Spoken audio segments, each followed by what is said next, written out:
Laurado728 is a YouTube channel dedicated to sharing true and gripping stories of infidelity. With a unique storytelling style, the channel explores the complexities of relationships, from shocking betrayals within families to intense love affairs. Each video takes the viewer on an emotional roller coaster, showcasing raw moments of pain, regret, and ultimately forgiveness. If you're fascinated by real-life stories that dive deep into human emotions and relationships, Laurado728 is the channel to follow. Tune in for stories that will make you question trust, loyalty, and the very nature of love. At 52, I find myself reflecting on a life spent adhering to the established norms and expectations of society. Married at a young age, I nurtured 2 daughters and remained steadfastly loyal to my husband through every twist and turn of life. I held a conviction about the unruliness of routine, cherishing the life I crafted in silence, even as it dwindled and became less enchanting over the years. To me, love was unwavering, lacking in excitement. Not a fresh experience, but rather a comforting familiarity.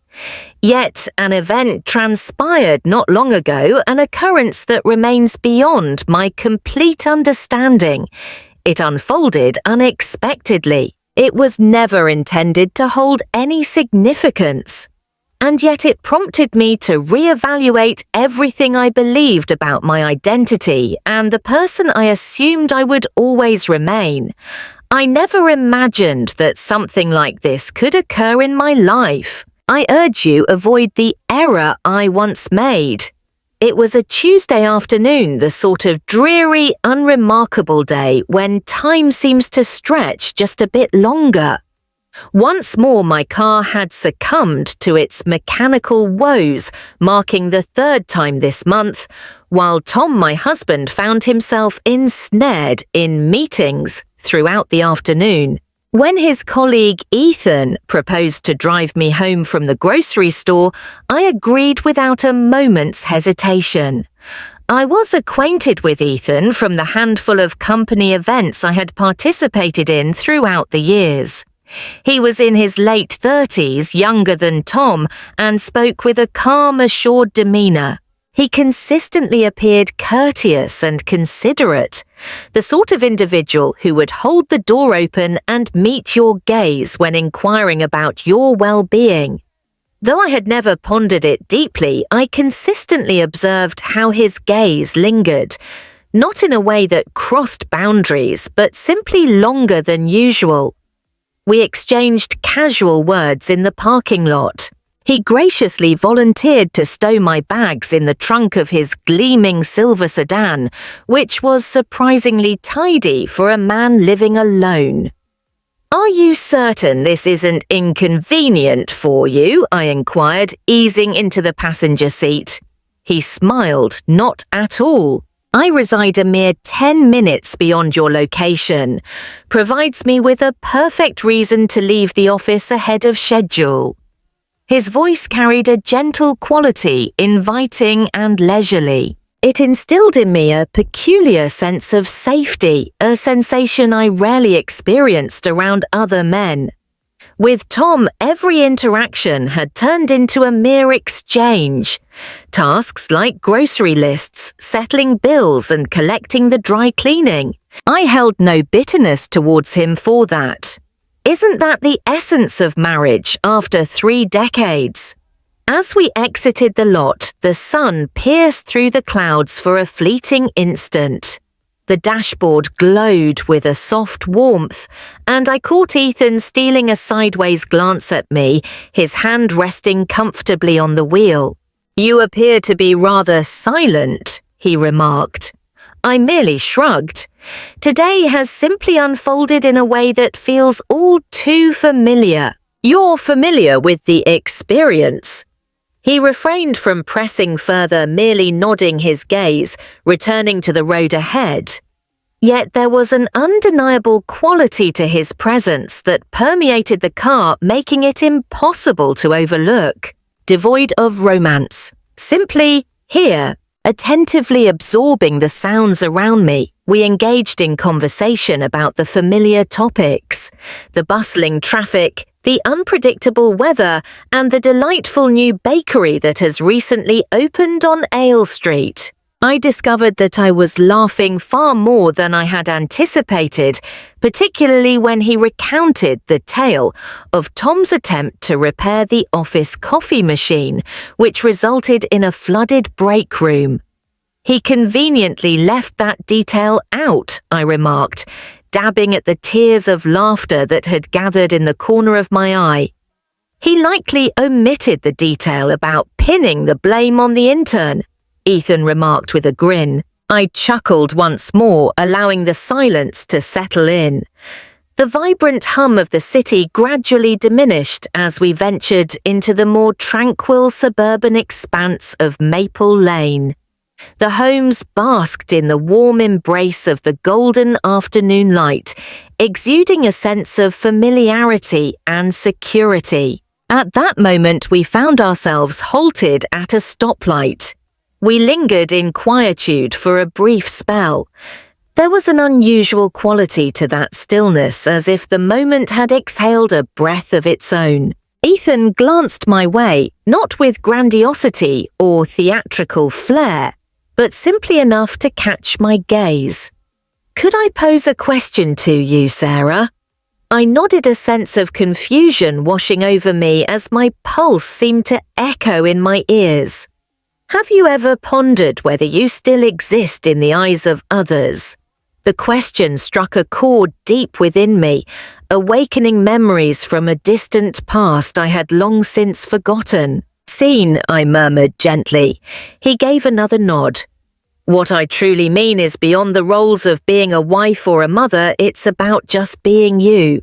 I turned my gaze to the window, watching the houses blur past, striving to maintain a steady tone in my voice. Constantly, I remarked. The light shifted to green, yet we remained still for a moment longer. He paused for a moment, allowing me the opportunity to elaborate. I did not. I was unable to. With a soft touch, he eased his foot onto the gas pedal, and the car began to glide ahead. A silence enveloped us for several minutes. The atmosphere had shifted denser, more subdued. Yet my mind was in a frenzy. The journey pressed on in quietude for a time, yet it was not a silence that yearned for interruption.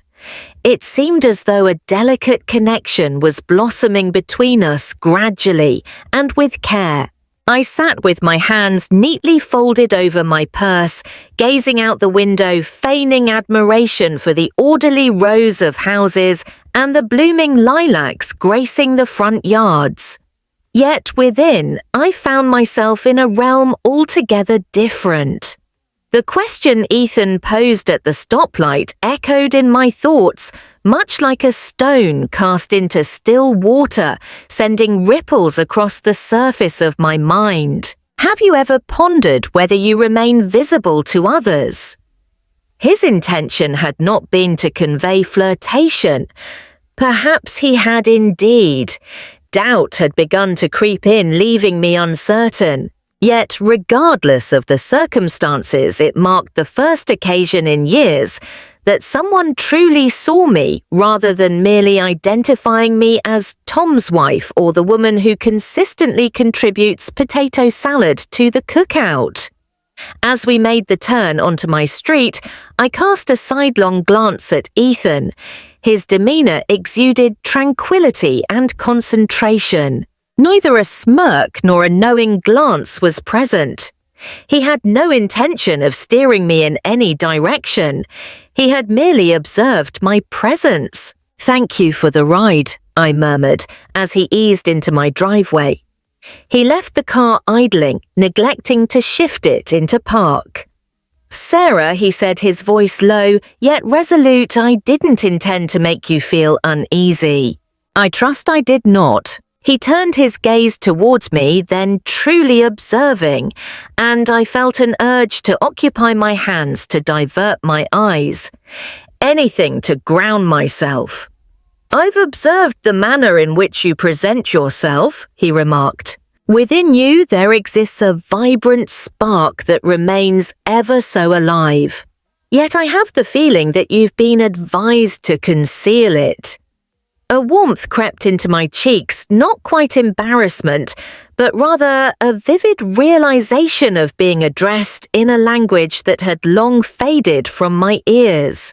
I found myself at a loss for words in response to that. I extended my hand toward the door handle. Just as I was about to open it, he asked, "If it's all right, may I walk you to the porch?"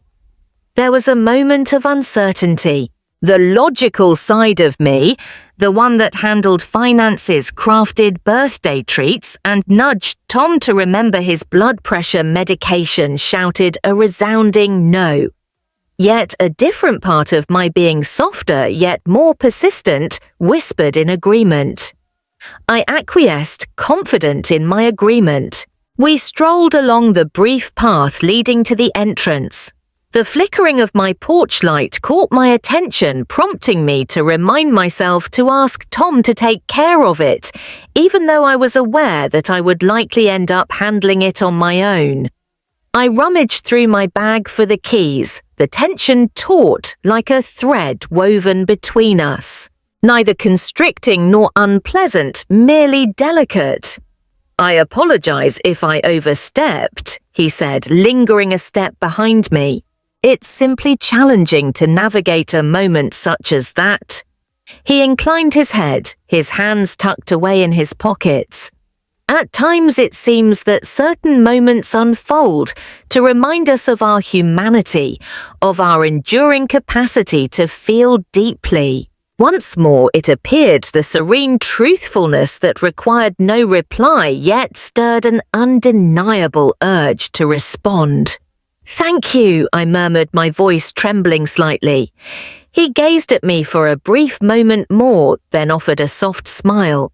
"Wishing you a pleasant evening, Sarah. Likewise, Ethan." He pivoted and made his way back to his car, while I lingered for a moment, key in hand, the front door securely locked behind me as my world subtly transformed. As I crossed the threshold, the house enveloped me in a shroud of twilight. The lingering aroma of lemon cleaner permeated the air, a remnant of the afternoon's diligent scrubbing.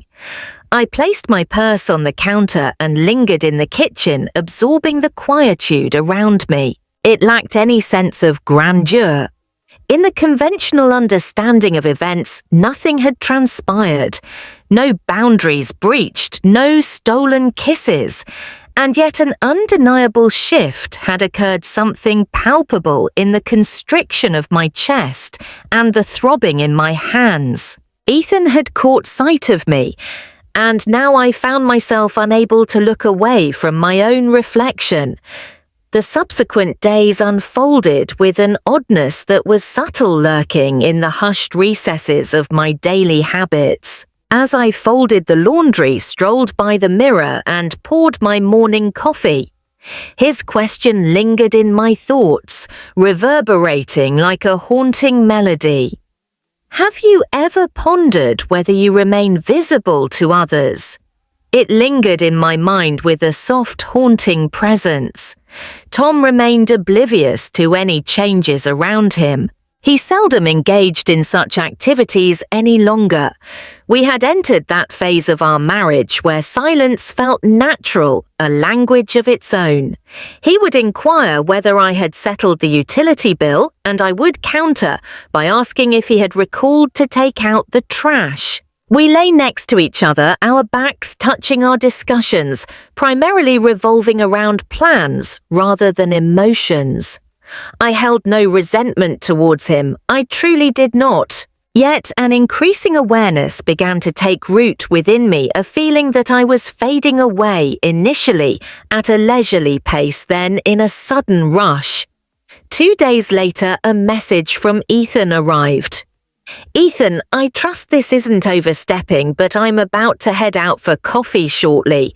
Would you care to join me? Take your time. The message held my gaze for what felt like an eternity. It was within my power to overlook it. Perhaps it should have been, however, I did not. Is it me? Where might that be? Our paths crossed at a quaint little spot nestled at the intersection of 5th and Lawson. It was unpretentious, merely a snug coffee shop adorned with ivy, climbing its exterior, and windows that welcomed the morning light with a gentle embrace. I arrived early and selected a booth towards the back, motivated by a desire for safety and a wish to remain unnoticed. Upon his arrival, a look of surprise crossed his face at the sight of me already present. Yet I found myself taken aback as well. He eased into the seat opposite me, offering a subtle smile. "I appreciate your presence here."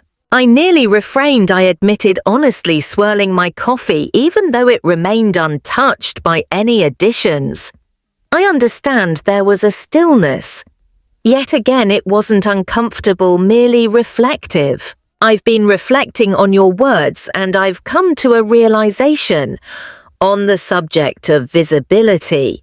He inclined his body just a touch, attuning his ears to the sounds around him. I suppose I was unaware of just how deeply I longed for it.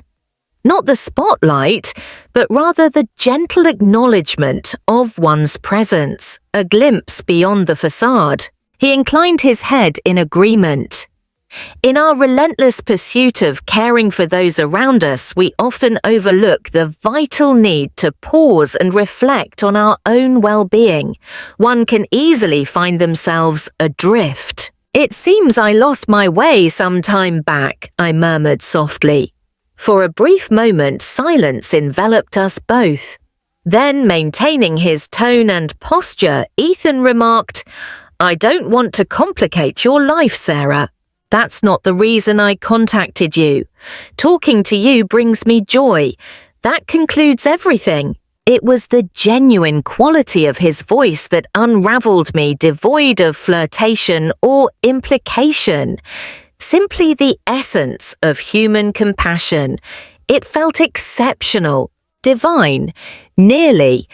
We conversed for almost an hour, touching on trivial matters, yet somehow delving into the essence of everything.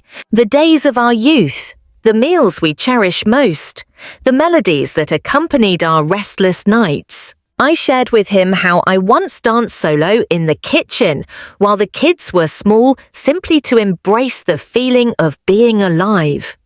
He smiled as if it were the most exquisite thing he'd encountered all week. As we prepared to depart, a moment of hesitation washed over us once more. The pause that has become all too familiar lingered between us, draping itself like a gentle veil. He swung the door wide for me, and as I emerged into the light, he said, "Sarah, if you ever need to share your thoughts or simply take a moment to breathe differently, know that I'm here for you." I held his gaze, nodding slightly, lingering for a heartbeat longer than was perhaps wise. "Thank you very much." We parted ways on that sidewalk. No contact. There are no guarantees, merely a comprehension. Yet in that quiet night, as I rested beside Tom, his back facing me, his breaths were calm and steady. A sensation began to awaken within me. No remorse, no regrets, simply recognition. A shift had occurred. For the first time in years, uncertainty loomed over me, leaving me questioning what lay ahead. A week went by. I neither saw Ethan nor heard from him. I also refrained from reaching out. It wasn't a matter of desire. Rather, I required the distance to comprehend the turmoil within me. I moved through my days as if I were a woman with an unspoken inquiry tucked away in her pocket. The focus was never on Ethan. Not quite. It revolved around my existence. What had I transformed into? Who was I permitted to remain? As the evening unfolded and Tom retreated upstairs to catch the news, I lingered in the kitchen, methodically wiping the already spotless counter again and again. The image in the glass gazed back a little more aged, a touch gentler, yet undeniably present. Yet another presence. I reflected on the person I used to be long before the marriage fell into routine, before the girls embarked on their college journeys, before the silence grew so overwhelming. She twirled barefoot across the cool tile floors, left a trail of chaos in the kitchen, and lost herself in poetry under the moonlight. That woman had not disappeared. She lingered in anticipation. And in an unexpected moment, a solitary inquiry from a man I hardly recognized shattered the barrier I had constructed around her. That evening I confided in Tom that I had something important to discuss. We gathered around the dining room table, reminiscent of our youthful days filled with dreams and financial struggles. I gazed at him, truly gazed. The man with whom I had crafted a shared existence. The man who brought my children into this world. My companion. Even at this moment, I expressed that I've been feeling unseen. He blinked, taken aback. Could you clarify what you mean? It seems to me that you no longer truly perceive my presence. I don't believe I've allowed you to. He reclined, arms crossed in contemplation. What is the source of this? I paused, selecting my words with precision. From a deep unspoken part of my being that has remained silent for far too long. I chose not to mention Ethan, not out of secrecy, but because this situation transcended the presence of another man. This was a reflection on the woman I had ceased to be, the woman I wished to hold in my memory. Tom cast his gaze downward, his fingers instinctively tracing the line of his jaw, a familiar gesture that surfaced whenever words eluded him. I suppose I simply believed we were at ease with one another. We are, I declared. Yet my desires extend beyond mere comfort. I long to experience the thrill of life once more. A heavy silence lingered between us, stretching on for what felt like an eternity. For the first time in years, we found ourselves genuinely present, sharing a moment that transcended the mundane concerns of chores, schedules, and bills. In the end, he inquired, "What is it that you require from me?" "I remain uncertain," I murmured softly. Yet I must begin to uncover the truth. The following mornings I set out for a stroll, without adornment, without a goal, only the elements of air, sunlight, and the passage of time. As I journeyed along my path, I found myself passing the quaint coffee shop nestled at the corner of 5th and Lawson. My feet came to a halt of their own accord. I lingered for a moment, observing the ebb and flow of people as they passed by. Upon entering, I took a step inside. Ethan was absent, and oddly enough, I found myself at peace with it. I placed my order for coffee and settled into a chair by the window. I retrieved a notebook that had lain dormant for years. The pages lay untouched, yet an unmistakable sense of a new dawn lingered in the air. Not of an act that is reckless or forbidden, but rather of something essential. I was never in need of rescue. I had no need for romance or salvation. I simply had to remind myself that I was still present. I remained a sight worth beholding. As I savoured my coffee and let the ink flow onto the page, another realisation dawned upon me. I had begun to rediscover my own reflection, and that sufficed.